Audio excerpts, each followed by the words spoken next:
রাসূলুল্লাহ সাল্লাল্লাহু আলাইহি ওয়াসাল্লাম বলেন, ইন্নাল্লাহা কাতাবা আলা ইবনি আদম হাজ্জাহু মিনাজ জিনা আদরাকা যালিকা লা মাহালা। নিশ্চয় আল্লাহ তাআলা আদম সন্তানকে জিনার পরীক্ষা দ্বারা পরীক্ষা করবেন। ফাজিনাল আইনি আন নজরু, চোখের জিনা হলো দেখা। ওয়া জিনাল লিসান আল মানতিক, মুখের জিনা কথা বলা। ওয়ান নাফসু তামান্না ওয়া তাশতাহি, অন্তরের জিনা কল্পনা করা। যাকে সরাসরি দেখা হারাম তাকে মোবাইলে দেখা হারাম, নাটকে সিনেমায় দেখা হারাম, ভিডিও কলে দেখা হারাম। যাকে সরাসরি দেখলে চোখের জিনা হয় তাকে মোবাইলে দেখলেও চোখের জিনা হবে। এই জন্য জিনা এখন সহজ। শুধু কি তাই, যারা জিনাকে পেশা হিসাবে নিয়েছে তারা এখন এদেশে শ্রমিক হিসাবেও আইন পাশ করার জন্য চেষ্টা চালাচ্ছে। আল্লাহ আমাদের এই দেশকে সকল ধরনের ষড়যন্ত্র থেকে হেফাজত করেন। তো জিনা এখন সহজ, প্রত্যেকের পকেটে পকেটে জিনার উপকরণ থাকে। আল্লাহ যাদেরকে হেফাজত করে তো তারা হেফাজত থাকলো। অনেক মানুষ আছে যারা রাস্তাঘাটে ঘুণা করে না, কিন্তু তারা পর্দার আড়ালে সেই পকেটের ওই যান্ত্রিক যন্ত্রণা দিয়ে ঠিকই চোখের গুনাহের মধ্যে লিপ্ত হয়ে যায়। রাসূলুল্লাহ সাল্লাল্লাহু আলাইহি ওয়াসাল্লাম বলেন,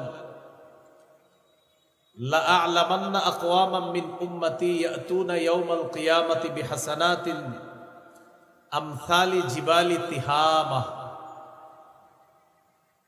আমি আমার উম্মতের এমন এক দলকে জানি যারা কিয়ামতের ময়দানে তিহামার শুভ্র পাহাড়ের মতো বিশাল বড় আমলের স্তূপ নিয়ে উপস্থিত হবে। ফায়াজআলুহাল্লাহু হাবাআম মানসুরা, আল্লাহ তাদের এই বিশাল পাহাড়ের স্তূপকে ধূলিকণার মতো বানিয়ে দিবে, দেখা যাবে না। সাহাবায়ে কেরাম বললেন, সিফহুম লানা, হুজুর তারা কারা, তাদের পরিচয় আমাদের কাছে আপনি একটু বলে দেন।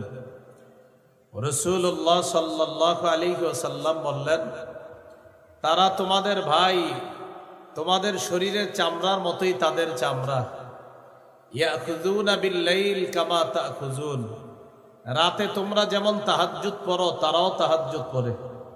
হাত্তা ইদা খালাউ বিমাহারিমিল্লাহ ইনতাহাকুহা, তবে তারা নির্জনে নিষিদ্ধ হারাম কাজের মধ্যে তারা লিপ্ত হয়ে যায়।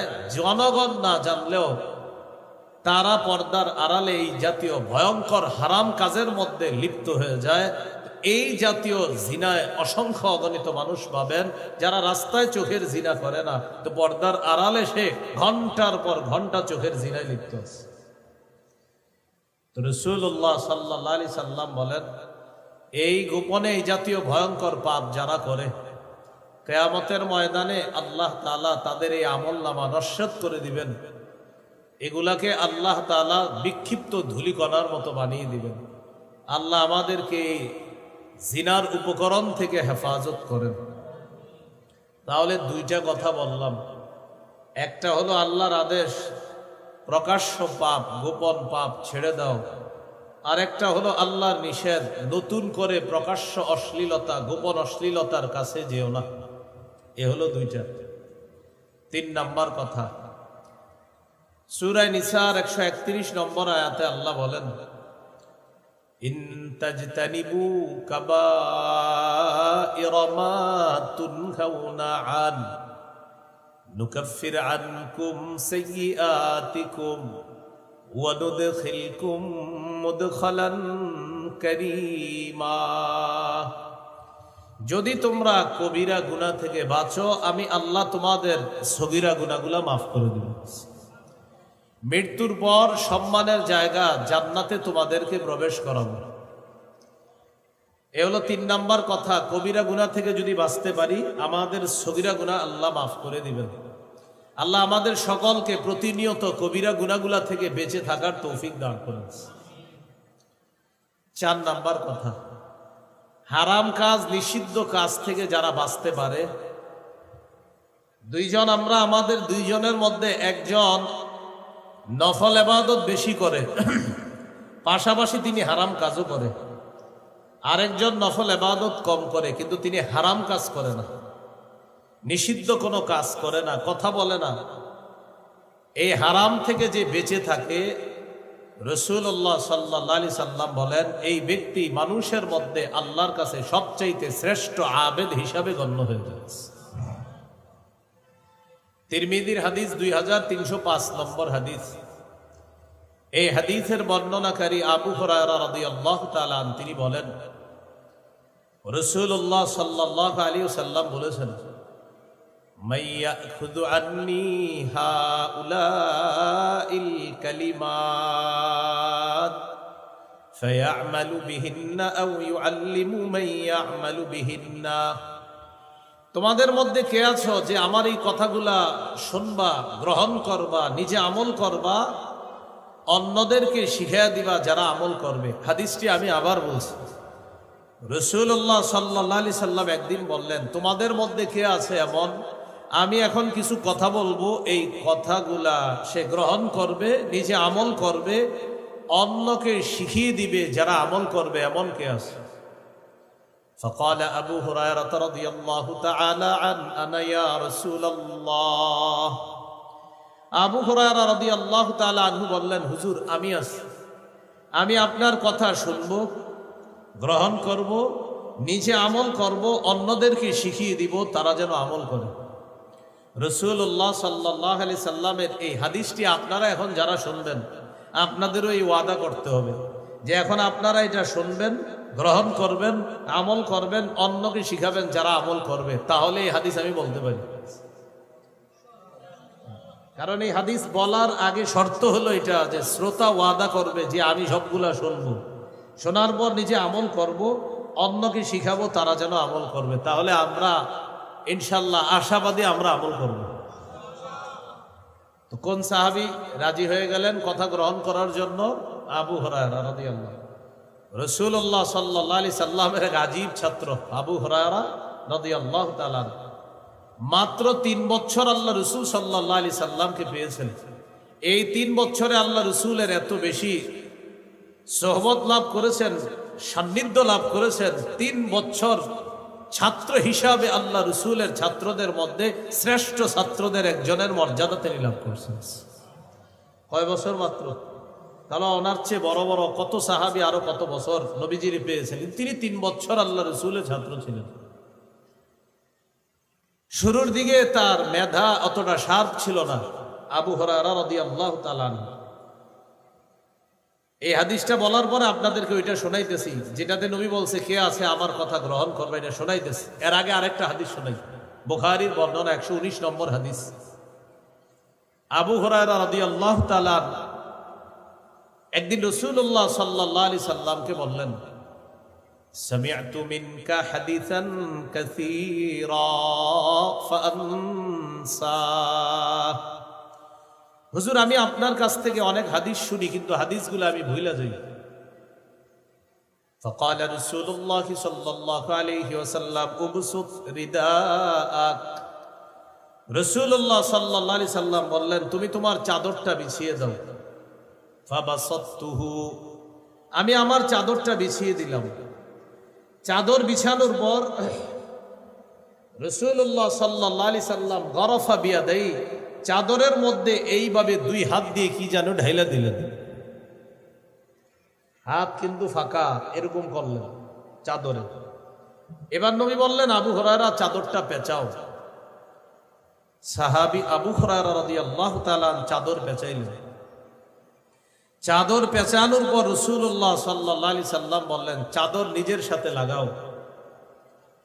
আবু হুরায়রা রাদিয়াল্লাহু তাআলা ওই চাদরটা নিজের সাথে লাগাইলেন। তিনি বলেন, ফাযামামতুহু, আমি চাদরটা আমার সাথে লাগাইলাম। ইলা সাদরি, আমার বুকের সাথে। বুকের সাথে এই শব্দটা সরাসরি হাদিসে নাই। বুখারী যারা পড়েন বা পড়ান, বাইনাস সাতরাইন, 2 দাগের মাঝখানে ছোট্ট করে লেখা আছে, ফাযামামতুহু ইলা সাদরি, আমি চাদরটা আমার বুকের সাথে মিলাইলাম। ফামা নাসিতু শাইআন বা'দা, চাদর বুকের সাথে মিলানোর পর আমি যা শুনি আমার জীবনে আর কখনো ভুলি না, আমি সব মুখস্থ রাখি। তো এই সাহাবী বললেন, হুজুর আমি আছি।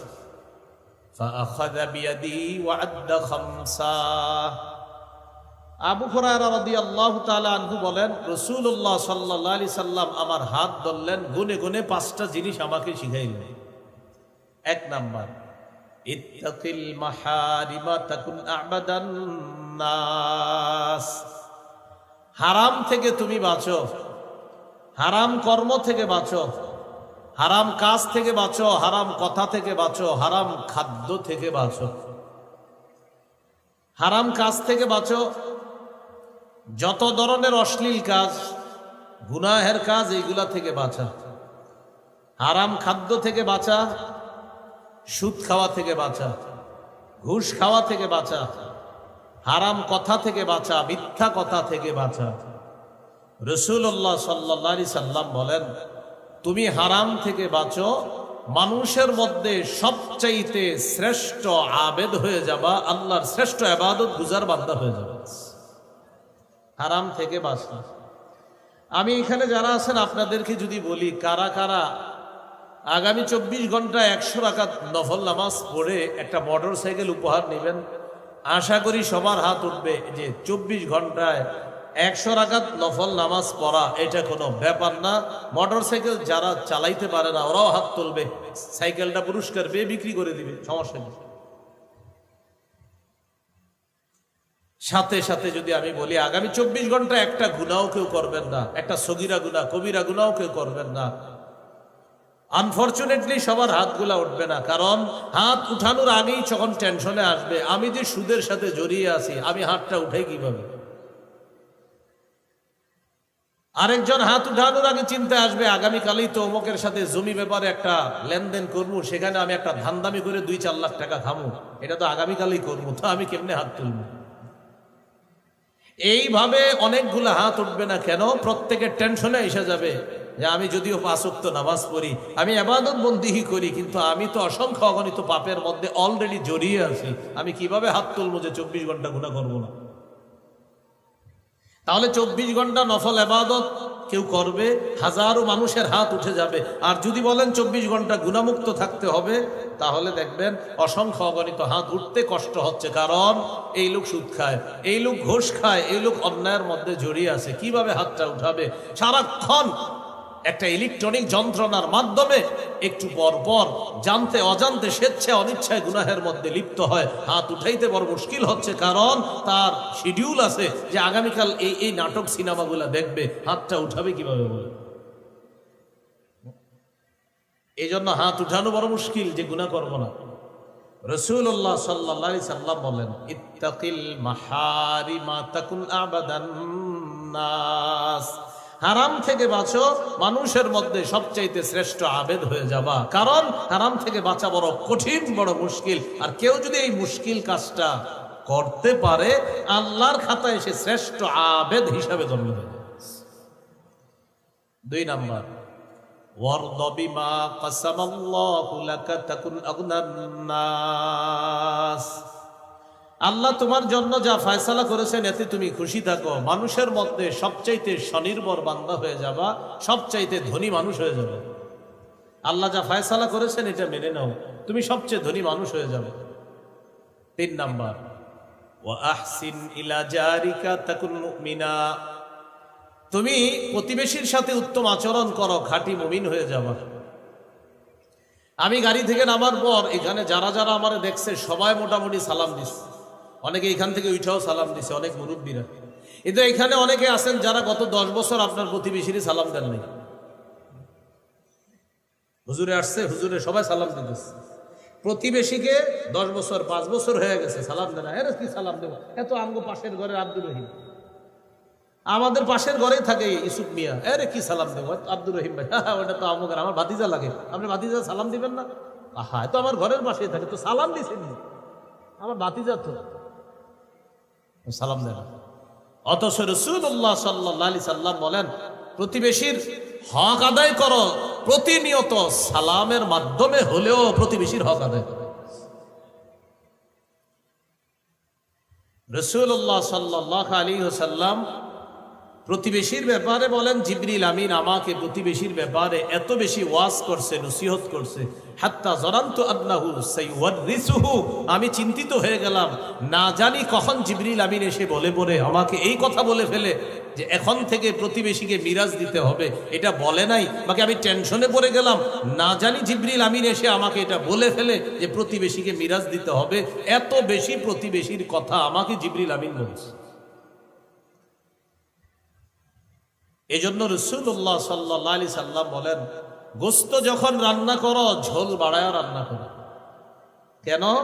প্রতিবেশীর নাকে তোমার গোস্তের ঘ্রাণ যাবে, আমার একজন উম্মত গোস্তের ঝোলের ঘ্রাণ পাবে আর গোস্ত না খেয়ে কষ্ট পাবে। আমি নবী তো এটা সহ্য করতে পারি না, ঝোলটা একটু বাড়ায় দাও। গোস্ত যদি না পাঠাইতে পারো অন্তত ঝোল পাঠায়া দিও, যেন ঝোল দিয়ে ভিজিয়ে ভাত রুটিটা খাইতে পারে, তুমি ঝোল পাঠায়া দিও। আর যদি বলো পাঠাবা না, তাহলে এমনভাবে তুমি ইলিশ মাছ আর গরুর গোস্ত রান্না করো যেন ঘ্রাণ বাহিরে না যায়, লুকিয়ে লুকিয়ে খাও। তো আমার উম্মত তোমার ঘ্রাণ নিবে আর সে খাবে না, এটা তো আমি তোমাকে বলতে পারি না। তুমি ঝোল বাড়াও, আমার উম্মতকে কষ্ট দিও না। আব্দুল্লাহ ইবনে ওমর রাদিয়াল্লাহু তাআলা আনহুমার বর্ণনা দেখেন, কেউ যদি ফল কিনে ঘরে আসে, প্রতিবেশীর বাচ্চা ফলটা দেখছে, আপনি বাসায় আসার পর ফল কেটে আপনার বাচ্চার হাতে ফলটার একটা টুকরা দিয়ে দিলেন। বাচ্চা ফল নিয়ে বাইরে গেছে দৌড়ায় দৌড়ে। সাধারণত বাচ্চাদের হাতে ফল টল কিছু দিলে দৌড়ায় বাইরে চলে যায়। আরেকজনের বাচ্চা আপনার বাচ্চার হাতে ফল দেখা কষ্ট পায়, ওর বাবা ফল আনছে, আমার আব্বা আনে নাই। আল্লাহ রসুল এটা বরদাস্ত করে না। আমার কোন উম্মতের শিশু সন্তান তোমার শিশু সন্তানের হাতে ফল দেখে না খেয়ে কষ্ট পাবে, এটা তো আমি নবী তোমাকে অনুমতি দিতে পারি না। হয়তো ফল লুকিয়ে লুকিয়ে খাও, আর যদি অন্যদেরকে দেখায় তুমি ফল ঘরে নাও, ফল প্রতিবেশীর জন্য পাঠাও। তাই তরমুজটা কিনে যখন ঘরে নিবেন, হয়তো কালো ব্যাগ দিয়ে নেন যেন কেউ না দেখে, আর যদি দেখায় নেন তাহলে পাঠায় দেন। এই জন্য রাসূলুল্লাহ সাল্লাল্লাহু আলাইহি সাল্লাম বলেন, আহসিন ইলা জারিকা তাকুন মুমিনা, প্রতিবেশীর সাথে উত্তম আচরণ করো, খাঁটি মুমিন হয়ে যাও। এ হলো 3 নাম্বার। এই যে বিল্ডিং বানাই আমরা, বিল্ডিং, এক হাদিসের মধ্যে আসছে বিল্ডিং যারা বানাবে, পাশের প্রতিবেশী যে আছে তার কাছে একটু বলে নিবে, ভাইজান আমি একটু বড় অট্টালিকা বানাবো, 2-3-4 তলা হবে, এটা আমি বানাবো, আপনি একটু মহব্বতের সাথে একটু খুশি থাকেন, আমি যে বিল্ডিংটা বানাবো। উনি বলবে আপনার জায়গায় আপনি বিল্ডিং বানাবেন, এতে আমার কি? তখন বলে দিবেন, হাদিসে আসছে আমার বিল্ডিং এ আপনার বাতাস বন্ধ হবে, আল্লাহ রসুলের কোন উম্মতের বাতাস বন্ধ হবে, এটা নবী নিষেধ করছেন, এই জন্য আপনার কাছে বলে দিবেন। প্রতিবেশীর হক আদায় করা, এটা 3 নাম্বার। 4 নাম্বার, وَأَحِبَّ لِلنَّاسِ مَا تُحِبُّ لِنَفْسِكَ تَكُنْ মুসলিমা, তুমি মানুষের জন্য সেটাই পছন্দ করো যা নিজের জন্য পছন্দ করো, খাঁটি মুসলমান হয়ে যাবে। তুমি নিজের জন্য যা পছন্দ করো, মানুষের জন্য তা পছন্দ করো, খাঁটি মুসলমান হয়ে যাবে। আপনি রাস্তা দিয়ে হাঁটতেছেন, হাঁটতে হাঁটতে হঠাৎ একটা কলার সিল্ক আপনার পায়ে লাগলো, আপনি পিছলে পড়ে গেলেন, উপরে তাকায়া দেখেন একটা জানালা খোলা, আপনার মাথায় আসলো নিশ্চিত এই জানালা থেকে কেউ কলা খেয়ে সিল্কাটা রাস্তায় ফেলেছে। আচ্ছা, এমনও তো হতে পারে কোনো পথচারী কলা খাইতে খাইতে এখানে ফেলে দিছে, আপনি সন্দেহ করলেন এই বাড়িওয়ালাকে, সন্দেহ করার পর কলার সিল্কাটা বাড়ির দরজায় নিয়ে রেখে দিলেন। কেন? এই বাসার কয়েকজন এটার মধ্যে পিছল খাক, তারপর বুঝুক যে কলার সিল্কার মধ্যে পিছলে পড়ে যাওয়াটা কতটা কষ্টকর। আল্লাহ রসুলের হাদিস দ্বারা বোঝা যায় আপনি মুসলমানের পরিচয় দিলেন না এই কাজটা করে। পায়ের মধ্যে ইটের টুকরা লাগছে, ছাদে তাকায় দেখে এক বাসায় কাজ হইতেছে, টেনশন, এই বাসার থেকে ইটের টুকরাটা পড়ছে, আচ্ছা আমার পায়ে পড়ছে না, এখন ইটের টুকরা সুন্দর মতো নিয়ে দরজায় রেখে দিচ্ছে যেন ওই বাড়ির মানুষগুলার পায়ের মধ্যে ইটের টুকরা বিদ্ধ হয়ে তারা কষ্ট পায়। অথচ রাসূলুল্লাহ সাল্লাল্লাহু আলাইহি সাল্লাম বলেন, সহিহ বুখারীর বর্ণনা, কোন মুসলমান রাস্তা থেকে কষ্টদায়ক বস্তু যদি এই নিয়তে সরিয়ে দেয়, আমার কোন মুসলমান ভাই বোন যেন কষ্ট না পায়, গফারাল্লাহু লাহু মা তাকদ্দামা মিন যামবি, আল্লাহ তার আগের সব গুনাহ মাফ করে দেন। তো 4 নাম্বার, ওয়া আহিব্বা লিন-নাস মা তুহিব্বু লিনাফসিকা তাকুন মুসলিমা, নিজের জন্য যা পছন্দ করো মানুষের জন্য সেটা পছন্দ করবা, খাঁটি মুসলমান হয়ে যাবা। 5 নাম্বার, ওয়ালা তুকসিরিদ দিহকা ফাইন্না কাসরাতাদ দিহকি তুমিতুল কলবা। বেশি হাসবা না, বেশি হাসি অন্তরকে মৃত বানিয়ে দেয়। আমি 5টা আবার বলি আপনাদেরকে। 1 নাম্বার, হারাম থেকে বাঁচো, শ্রেষ্ঠ আবেদ হয়ে যাবা।